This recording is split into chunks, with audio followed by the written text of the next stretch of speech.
polling places that have been shut down in counties where they only had 2 or 3, and folks simply could not get to a place to vote.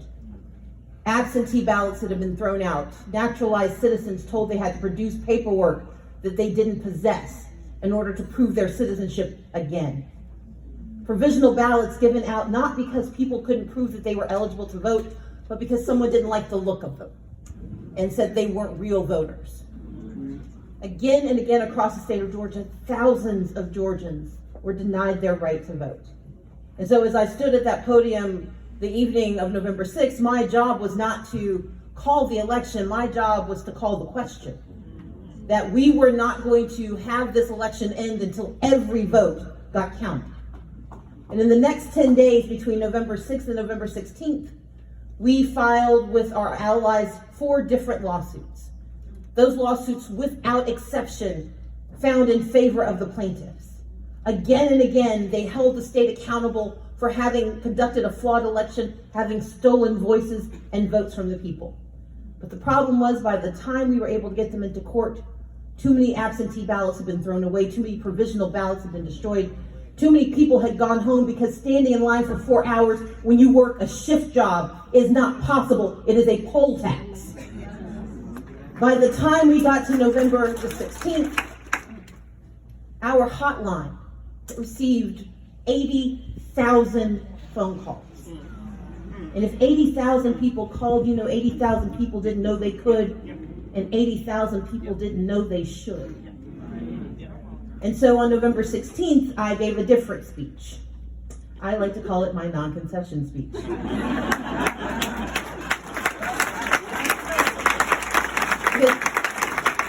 You see, despite what Breitbart would tell you, I acknowledge the legal sufficiency of that election. That my opponent, the cartoon villain known as the Secretary of State, had served as the scorekeeper, the umpire, and the guy at bat. I acknowledge that he had managed to amass enough votes to be declared the victor.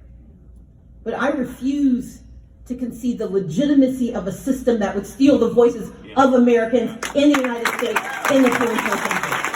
I would not do it.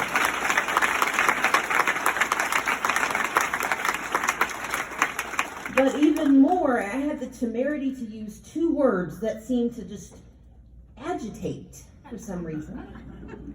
Because when I looked at the results of that election, when I looked at the 1.9 million people who showed up for a midterm election in the state of Georgia, when I saw the highest turnout for a Democrat in the history of the state of Georgia, the highest turnout, when I understood that 750,000 people who had never voted in a midterm election before showed up on November 6th, when I realized that we had tripled Latino turnout, tripled Asian Pacific Islander turnout, increased youth participation rates by 139%, increased Black participation by 40%. And that doesn't sound as exciting in the litany until you realize this.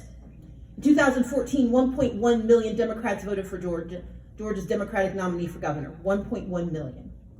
In 2018, 1.2 million Black people voted for me. All right.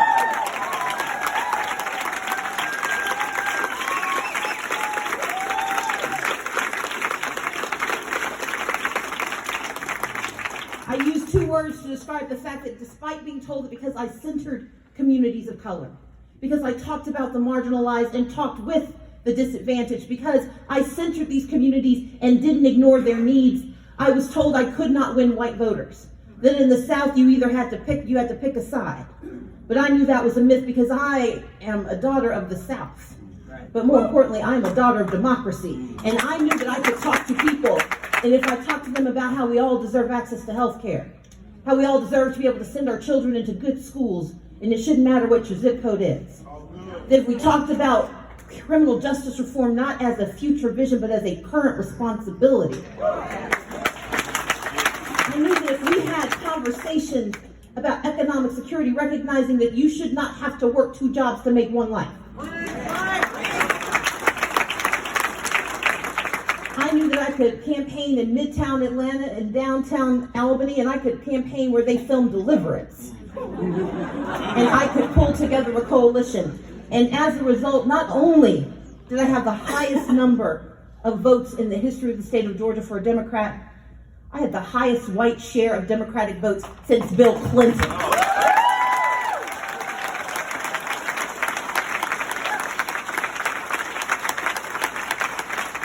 And so, despite not being the governor of Georgia, which I'm clearly aware of because I do not go to work every day doing that, I have the temerity to declare something that I know you here in Arizona will be declaring again and again and again. Because the fact of the matter is, we won. Yeah.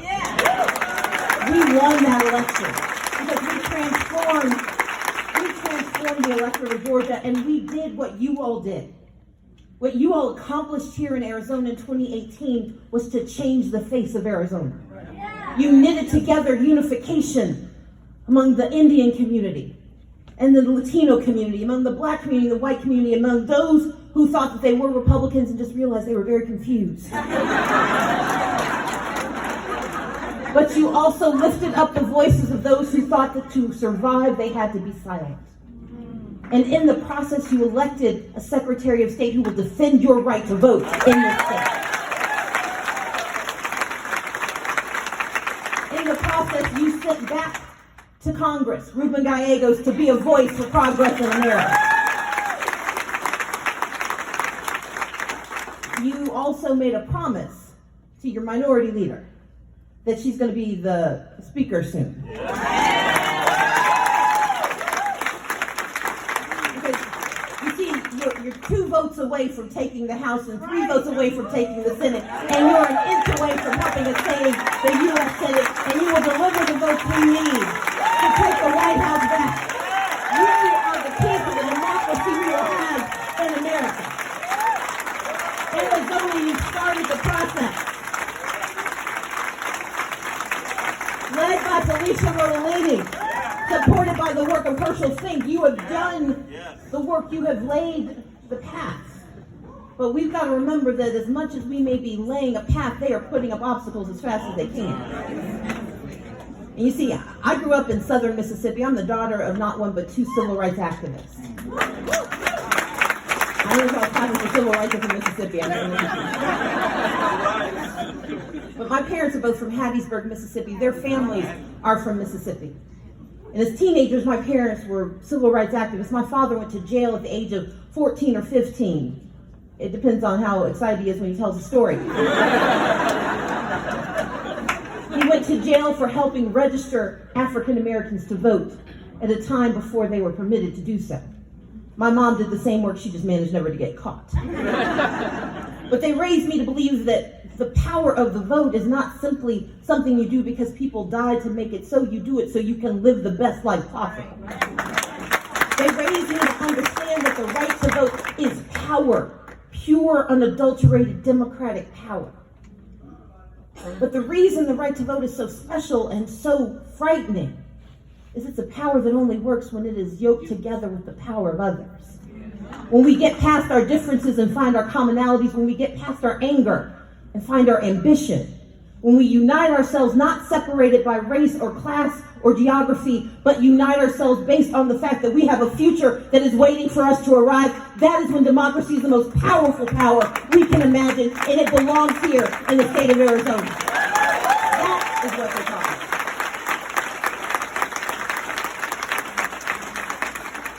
But voter suppression has been as real in America as democracy has been. From our inception, we were a nation that told African Americans we were only 3/5 human, Native Americans that they didn't exist. We told women to be silent and the poor to be absent. We began our time as a nation falling backwards in our promise of becoming a more perfect union. But the reason I am proud to be an American is that we've never rested on our faults, but always reached for better and more. And it took the 13th Amendment to give African American citizenship. It took the 15th Amendment to give us the right to vote. It took the 19th Amendment to recognize that women 100 years ago had the right to declare that we too are Americans and we get to make a decision, although black women weren't included at the time. They caught us up by 1965. It was 1924 when Native Americans finally became citizens of this country, and 1948 when they were finally able to vote here in Arizona. It was 1975 when Arizona was pulled into the Voting Rights Act because y'all weren't acting right.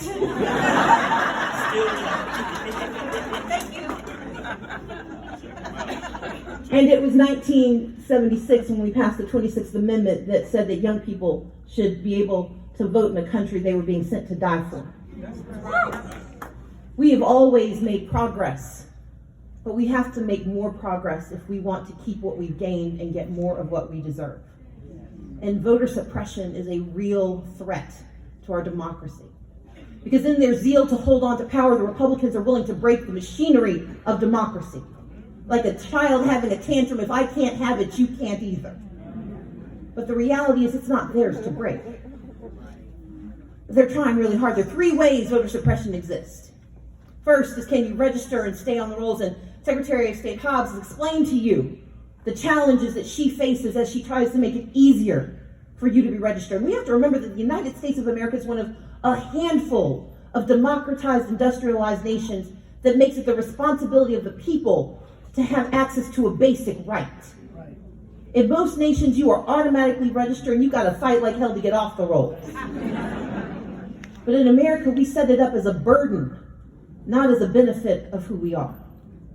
And once you get on the rolls, God help you if you can get there by yourself, because across the country, states are making it harder and harder for third parties to help people get on the rolls. But we know third-party registration works because you are 2 to 3 times more likely as an African American, a Latino, or Native American, or Asian Pacific Islander to get on the rolls if you're asked by a third party. That's why you hear the laws and see the rules that try to make it harder and harder for people to help their fellow citizens get registered to vote. But once you get on the rolls, the question is, can you stay on the rolls? In 9 states in our country, including my home state of Georgia, they have the right to take away your right to vote simply because you didn't use it. Voter purges have stripped more than 17 million Americans of their right to vote. In the state of Georgia alone, in the 9 years that he served as Secretary of State, Brian Kemp purged more than 1.4 million people, including purging 560,000 people in a single day, 8% of our voting population. And a few weeks later, he declared that he was running for governor. It's okay. Because the thing of it is, despite having stripped people of their right to vote, he still had to work hard to keep them silent. But the problem I have is that we live in a nation where the only constitutional right you can lose for not using it is the right to vote. I didn't go hunting on Saturday, but no one's come to take away my Second Amendment rights.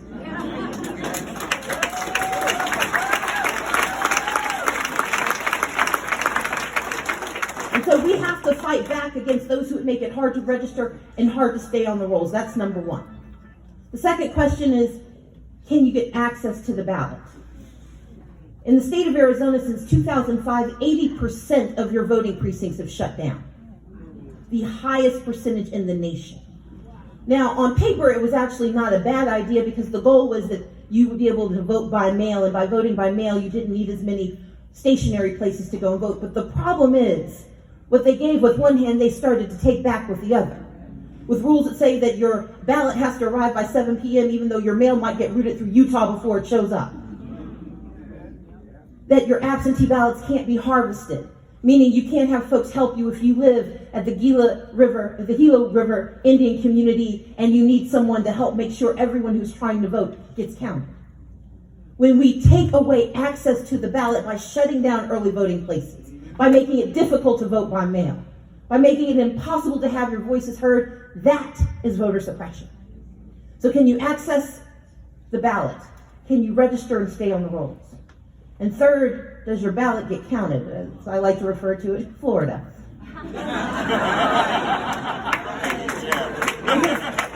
The reality is, if you get past the first 2 hurdles, if you get registered and stay on the rolls, if you finally get able to access the ballot, if your ballot doesn't get counted because it doesn't arrive by 7 p.m., then your vote doesn't count. If you have a high rejection rate of provisional ballots because someone looks at you and decides that they don't think you're who you say you are, because you don't look like what they think a voter should be, then you don't have the right to vote.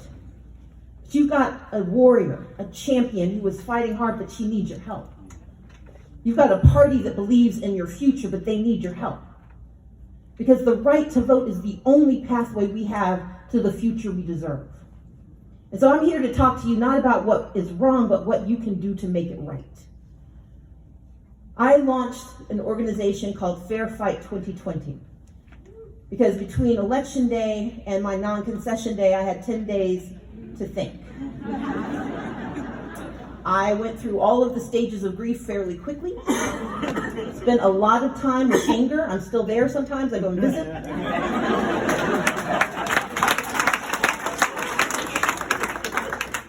But then I decided to add an 8th step to the stages of grief. And I'm sure the psychologists who identify the stages of grief intended it to be a cathartic experience that gets you to joy and peace on the other side. I decided to add a step that I call plotting.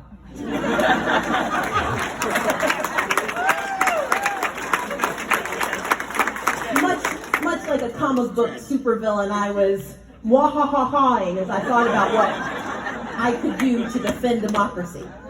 Because even though I didn't have the job of governor, I was not absolved of the work of serving our democracy. Just because you don't have the title doesn't mean you don't have the responsibility. And so I thought of the 2 issues that I believe are critical to saving our democracy in 2020. Fair Fight 2020 is part of a coalition and a constellation of groups that we call the Fair Fight Universe. Where in Georgia, we are suing the state of Georgia for breaking democracy there, and we are not going to stop until they fix it. But we are also not alone. We're not alone in the voter suppression. Because as bad as the Secretary of State, now governor, was, his replacement is almost as bad. But we're not the only states. Not just Georgia and Florida and Texas and Arizona, but Wisconsin and Michigan and Pennsylvania and Maine. States that all have tried to keep power by denying the power of the people. But what Fair Fight 2020 is doing is we know what's coming and we're not going to wait for it to get to us. See, in 1981, the Republican National Committee wanted to win the governorship of New Jersey. And in order to do so, they created this thing they called the National Ballot Security Task Force. Sounds very ominous. They were going to make certain they protected the security of the ballot by hiring off-duty officers, outfitting them with guns and walkie-talkies and these armbands that looked quasi-official. And they deployed the security task force throughout New Jersey to minority precincts where folks of color were trying to vote. They put up signs that said, "You are being monitored." And not surprisingly, black and brown people got out of line and went home. They were terrified of casting their ballot. It was so egregious in 1981 that the Republican National Committee was put on a consent decree saying, you cannot spend your money on this process ever again. Yeah. But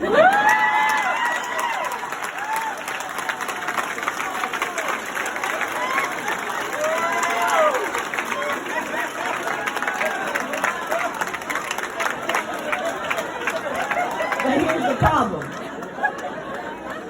Here's the problem. This consent decree was lifted in 2017. And we are heading into the first presidential election in 30 years where the Republican National Committee can spend hard and soft dollars trying to threaten and intimidate people that they don't want to have vote. And I'm not saying they're going to do, but if they were willing to hire off-duty officers in 1981, I can imagine them hiring off-duty ICE officers in 2020. But here's the thing. We can't stop them from breaking bad, but we can stop them from breaking democracy. Right.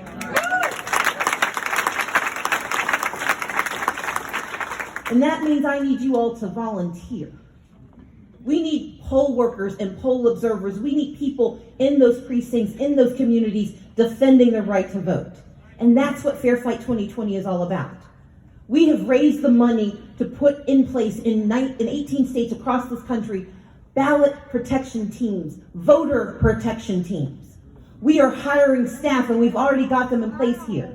Staff that is going to stand shoulder to shoulder with the citizens of this state to make certain that voter protection doesn't start in September, right before Election Day, when you're just doing triage because all of the things that they are going to do have been done.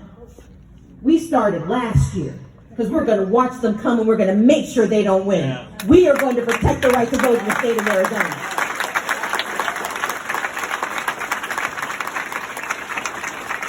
But if you're clapping now, when Felicia and Herschel reach out to you and say, we need you to go to a community you've never visited before to stand in protection of voters you don't know, I need you to remember your enthusiasm.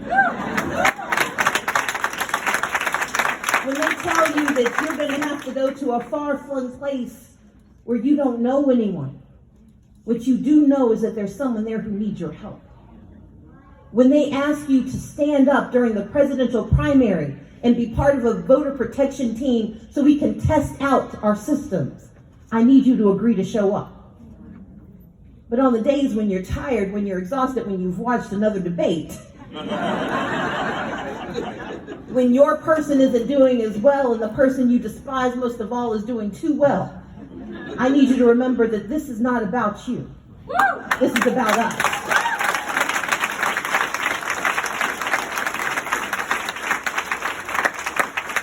But even more, it's about the person who was too tired after 18 hours to turn on the TV. The woman who is too tired with her children and her grandchildren to know who is running. All she knows is that she's tired of running. We need you to remember that you could be here tonight so you could go forth tomorrow and register those voters who've never been asked. To sign up those folks who want to know how they can help and to have conversations with those who don't know why it matters. I get tired when I hear people tell me that voters are apathetic, that Latinos and blacks and poor people and Native Americans, they're just apathetic about voting. They're not apathetic. They're in despair. They're exhausted. It's hard work surviving in a place that tells you you're not enough. It's hard work. I'm the second of 6 children. My parents decided they were going to try to create a basketball or football team. My son was 20. But they had this idea with us where the 3 oldest of us were assigned younger siblings. We were assigned younger siblings to make sure that we could help them get up in the morning and brush their teeth, that we made sure they made it to school on time, that they did their homework at night, that they said their prayers before they went to bed. They partnered us up because my parents were too poor. Too poor for babysitters. But what they understood is that when we stand for someone who is more vulnerable than we are, that we learn to be strong for ourselves and for others. And in this election, that's what's at stake. Because as angry as they have been for the last 4 years, imagine if they get a renewed lease on America. But you can stop them here in Arizona. You can block them from stealing our democracy. That means you're going to have to gird yourselves. And you're going to have to do things you don't want to do. And you're going to have to stop at that stoplight that you always speed through because you don't want to get caught there. And you're actually going to have to take that turn and go down into that community you don't want to be in because you've heard things about it. You're going to have to call people who owe you money, and you're going to have to call people who owe that you owe money. You're going to have to talk to folks you've been angry with for 20 years, even if you can't remember why. Because this election is not about who we are, it's about who we can be. That is why I'm here.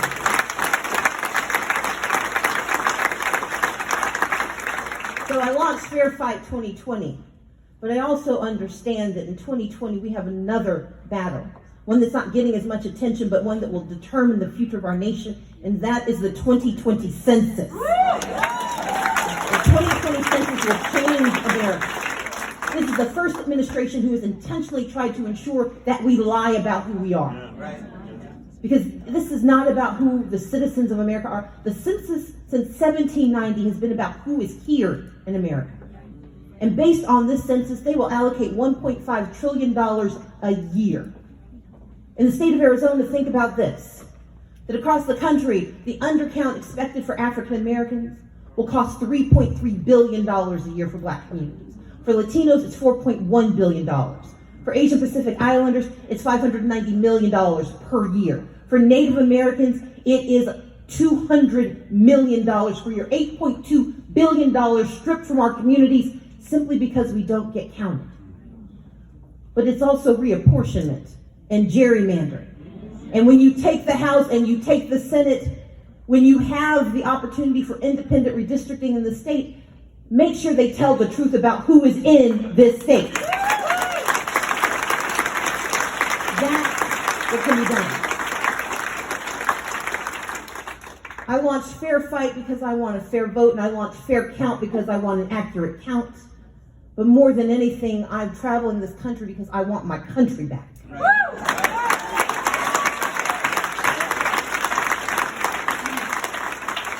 We are a nation that has been flawed in many ways, but I've always believed that we have worked towards a more perfect union. But in the last 4 years, we've lost sight of it. We've been overwhelmed by the ignominy, by the hatred and divisiveness, by the threats to who we are and the lies about who we can be. But one of the glories of America, one of the traditions of democracy, is every 4 years we get to tell our story anew. Our time is now, Arizona. So let's get it done. Thank you so much.